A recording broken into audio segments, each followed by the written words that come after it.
ኬሊና ሶፊ የእረፍት ጊዜያቸውን ለማሳለፍ ወደዚህ ስፍራ የመጡ የቅርብ ጓደኛሞች ናቸው።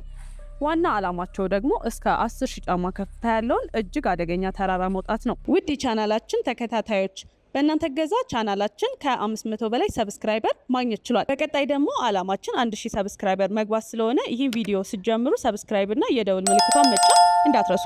ኬሊ አንገቷ ላይ ያለውን ሀብል አውልቃ በህይወት ከሌለው ፍቅረኛዋ ጋር ድሮ ተራራ የወጡበትን ጊዜ ማስታወስ ጀመረች። ሀብሉን ቦርሳ ውስጥ እንዳስቀመጠችም የሆኑ ወንዶች ከውጪ ሲጮሁ ሰማች። ከወንዶቹ አንዱ የሆነው ጆሽ ሶፊን እንዳያት ወደዳት። ብዙ ሳይቆይ ጆሽ ራሱን አስተዋውቆ ከሶፊ ጋር መግባባት ጀመረ። እሷም ተመችቷት ነበር። ከዛም ሁለቱንም ሴቶች መጠጥና መዝናናት ወዳለበት ድግስ ጋበዛቸው። ኬሊ እንዳትሄድ ስለመከረቻት ሶፊ መጀመሪያ ላይ እምቢ አለች። የጆሽ ጓደኞችም ጥሩ ሀሳብ እንዳልሆነ መናገር ጀመሩ። ዛክ የተባለው ጓደኛው የአካባቢው ነዋሪዎች በተራራው ጫፍ ላይ በረዶ ስለወደቀ ወደ ተራራው መውጣት እንደሌለባቸው ተናገረ። በተጨማሪም ጆሽ እጮኛ እያለው ከሴቶቹ ጋር እንዝናና ማለቱ ስህተት እንደሆነ አወሩ። ጆሽ ግን ምንም አልተሰማውም። ጭራሽ የማይሆን ቀልድ እየቀለደ ቴይለርን ማበሳጨት ጀመረ። ከዚህ ሁኔታ ጆሽ መልካም ሰው እንዳልሆነና የአጥቂ ባህሪ እንዳለው ግልጽ ነው። ይህ በእንዲህ እንዳለ ሶፊ ኬሊን አንድ ብርጭቆ ብቻ ጠጥተን ወዲያው እንመለሳለን ብላ በተደጋጋሚ ለምና በመጨረሻ ታሳምናታለች። ምሽት ላይ ሁሉም በእሳት ዙሪያ ተቀምጠዋል። ሶፊ በግልጽ እየተጫወተች ጆሽንና ጓደኞቹን ታሾፍባቸዋለች። ኬሊ ግን መጠጧን እየጠጣች በዝምታ ተቀምጣለች። ሶፊ እሷና ኬሊ የተራራው ጫፍ ላይ ለመውጣት ማቀዳቸውን ተናገረች። ይህን የሰማው ቴይለር እነሱም ያንኑ ተራራ ለመውጣት እንደመጡ ተናገረ። ነገር ግን ሶፊ አደገኛውን የተራራውን ክፍል ለመውጣት ማሰባቸውን ስትናገር ሁሉም ተደነቁ። ከጥቂት ጊዜ በኋላ ኬሊ ለመተኛ ስትነሳ ጆሽ በድንገት እጇን ይዞ ሊያስቆማት ሞከረ። ኬሊ በዚያ በጣም ትበሳጫለች። ሌሎቹ ወንዶች ጣልቃ ሲገቡ ጆሽ ለቀቃት። ኬሊ ከሄደች በኋላ ጆሽ በነገው ዕለት ሴቶቹ የሚወጡበትን አስቸጋሪ መንገድ ተከትለው እንደሚወጡ ተናገረ። ሶፊ ግን ለዚህ የሚሆን ድፍረት የላችሁም፣ ቀላሉን መንገድ ነው የምትከተሉት ብሎ ቀለደችባቸው። ወደ ማደሪያቸው የተመለሰችው ኬሊ በእጅ የሚያዝ ካሜራዋን አብርታ ከቀድሞ ፍቅረኛዋ ከሉካ ጋር የተቀረጸውን ቪዲዮ እየተመለከተች ነበር። በቪዲዮ ላይ ሉካ ተራራውን ሲወጣ 5ኛ ጊዜው ነው። ለኬሊ ግን የመጀመሪያው እንደሆነ ያወራሉ። ከዚያም በትዝታ ወደ ኋላ ተመልሳ ኬሊና ሶፊ በጂም ውስጥ ተራራ የመውጣት ልምምድ ሲያደርጉና ኬሊ ሉካን ለመጀመሪያ ጊዜ ያገኘችበትን ቅጽበት ማሰብ ጀመረች። ይህንን ሁሉ ስታስታውስ የኬሊ አይኖች በእንባ ተሞልተው ነበር። ከዛም እንቅልፍ ወሰዳት። በዚህ መሃል ውጪ ላይ ሶፊ በጣም ሰክራ ከጆሽ ጋር እየተሳሳመች ነው። ከዚያም ወደ መጸዳጃ ቤት ስትሄድ የጆሽ ጓደኞች ኤሚ የተባለች እጮኛ ስላለው ወሰኑን እንዳያልፍ አስጠነቀቁት። ጆሽ ግን ቀጣዩን 40 ዓመታት ከአንዲት ሴት ጋር ብቻ ማሳለፍ አልችልም ብሎ ሶፊን ተከተላት። ሶፊ ልትመለስ ስትል ጆሽ በግድ ሊስማት ሞከረ። ሶፊ ታው ብላ ብትነግረውም እሱ ግን ቀደም ሲል ስላፌዘችበት ቁጣውን ለመወጣት በግድ ሊደፍራት ሞከረ። ሶፊ እየጮኸች ድፍረቷን ሰብስባ ፊቱን በጥፍሯ ባጨረችው። በዚያው ቅጽበት ከወንዶቹ አንዱ መጥቶ ጆሽን ከሷ ላይ በግድ አስነሳው። ሶፊ ወዲያውኑ አምልጣ ስትሮጥ ሌሎቹ ወንዶች ለፖሊስ እንዳታመለክት ሊያሳምኗት ተከተሏት። ነገር ግን ይህ ማባረር አደገኛ አደጋ አስከተለ።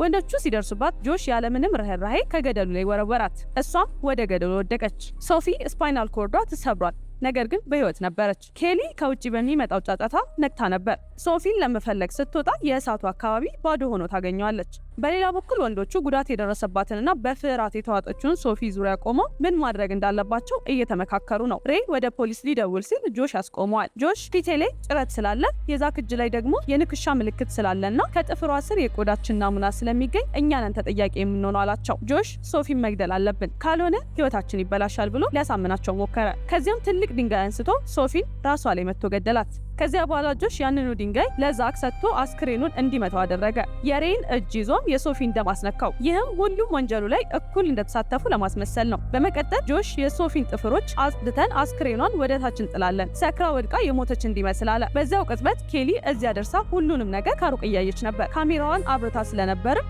የተፈጠረውን ነገር በሙሉ ቀርጸዋለች።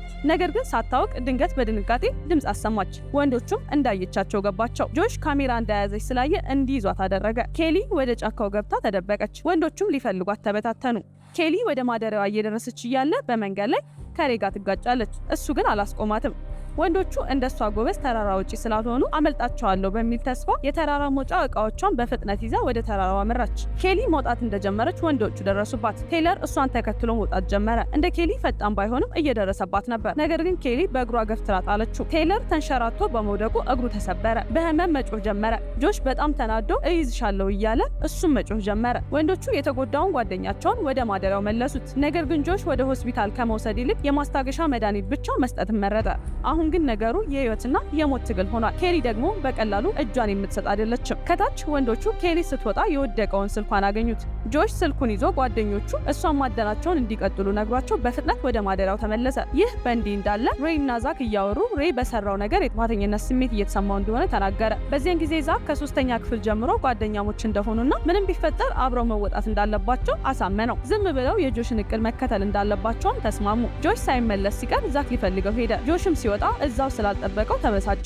ከዚያም ሁለቱም ተመልሰው ኬሊን ለማሳደድ እንደገና ተራራው መውጣት ጀመሩ። ኬሊ ራሷን ረጋ አድርጋ ትኩረቷን ተራራው መውጣት ላይ ታደርጋለች። የሉካን ንግግር በማስታወስም ለመጠንከር ትወስናለች። ሉካ ተራራ መውጣት እንደ ቼዝ ጨዋታ ነው፣ ከጉልበት ይልቅ አይምሮን መጠቀም ይበልጣል ብሎ የነገራትን ታስታውሳለች። ይህንን ተከትላ መንገዷን ለመፈተሽ ካርታ አውጥታ ወደፊት ገሰገሰች። ነገር ግን ወንዶቹ የተሻለ የመውጫ መሳሪያ ስላላቸው ከኋላዋ ብዙ አራቁ። ኬሊ ድንገት አንድ እባብ እጇ ላይ እየሄደባት ነበር። በፍርሃት ብትዋጥም እባቡ እስኪሄድ ድረስ ምንም አይነት እንቅስቃሴ ላለማድረግ ወሰነች። እባቡም ምንም ሳያደርጋት ሄደ። ጓንት ስላልተጠቀመችና ሳታቋርጥ በመውጣቷ እጇ ቆስሏል። ውሃ ለመጠጣት ስትቆምም ሳታውቅ የውሃ መጠጫዋ ወደታች ወደቀ።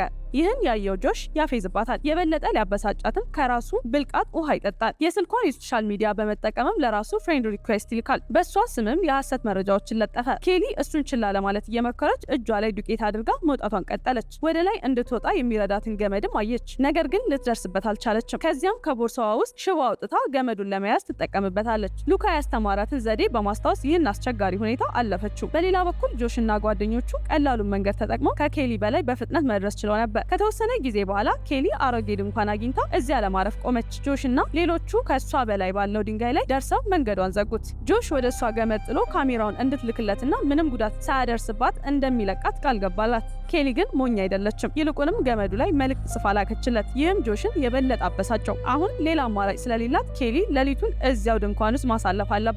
ድንኳን ውስጥም አንዳንድ እቃዎችን አገኘች። ድንኳኑን በቻለችው መጠን አስተካክላ ለማረፍ አመቻቸችው። ቢሆንም ወደ ላይ የሚወስደውን መንገዷን በጆሽና በጓደኞቹ ተዘግቷል። ቢያንስ ግን እዚህ ማረፍና የሆነ ነገር የመመገብ እድል አግኝታለች። ኬሊ እዚህ ተራራ ላይ ጥሩ ትውስታ የላትም። ከአንድ ዓመት በፊት ከፍቅረኛዋ ጋር ተራራውን ለመውጣት ወደዚህ ቦታ መጥተው ነበር። ነገር ግን ፍቅረኛዋ ሌላ እቅድ እንደነበረው ኬሊ አታውቅም ነበር። በድንገትም የጋብቻ ጥያቄን አቀረበላት። ነገር ግን ይህ ደስታ ብዙ አልቆየም። ፍቅረኛዋ ቀለበት ወደቀበት። ለማንሳት ሲሞክርም ከተራራው ላይ ወድቆ ሞተ። ከአደጋው መትረፍ ባለመቻሉም ኬሊን በጥልቅ ሐዘን ውስጥ ጥሏት ያልፋል። ከትዝታው ስንመለስ ኬሊ ሌሊቱን ተኝታ ለማሳለፍ ስትዘጋጅ ጆሽ በድንገት ቦርሳ ውስጥ ድንጋይ ሞልቶ ወደ እሷ መጣል ጀመረ። ደስ የሚለው ኬሊ ራሷን ማዳን ቻለች። በኋላም በዚያው ሌሊት ዛክ እሷን ለመያዝ በገመድ ወደ ታች ወረደ። ኬሊም ወዲያውኑ ቀደም ሲል ያገኘችውን ቢላዋ አውጥታ ዛክን ወጋችው። ሁለቱም ከድንኳኑ ወጥተው ህይወታቸውን ለማዳን ገመዱን አጥብቀው ያዙት። ከላይ ሬይና ጆሽ እየሳቡት ነበር። ነገር ግን ጆሽ ወደ ኬሊ ቀርቦ ሀብሏን ወሰደባት። ኬሊ እንደገና ቢላዋን አውጥታ ገመዱን ቆረጠችው። ድንኳኑን ይዛም ተራራው ላይ ተንጠልጥላ ቀረች። ድንኳኑ አሁን ስለወደቀ ሌሊቱን በብርድ እየተንቀጠቀጠች ለማሳለፍ ትገደዳለች። ኬሊ ካሜራውን የያዘውን ቦርሳ ማዳን ችላለች። ጆሽ ግን ቀለበት የያዘውን ሀብሏን ወስዶባታል። ስልኳንም ጣለባት። ዛክ ስለቆሰለ ጆሽና ሬይ እርዳታ እንዲጠሩ እየለመናቸው ነው። ጆሽ እሺ ብሎ ለመደወል እየሄደ አስመስሎ ወጣ።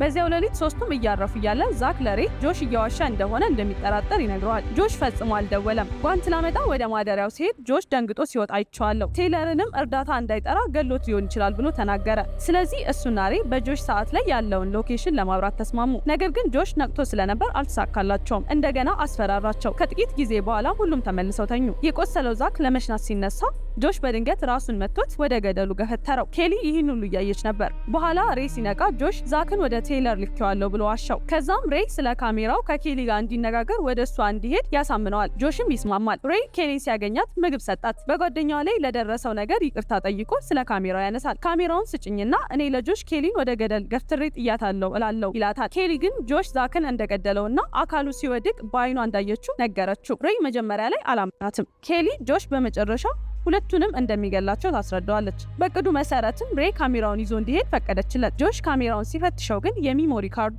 እንደሌለ ይረዳል። በዚያው ቅጽበት ሬይ ወደ ቴይለር ለመደወል ሲሞክር የቴይለር ስልክ በጆሽ ኪስ ውስጥ ጮኸ።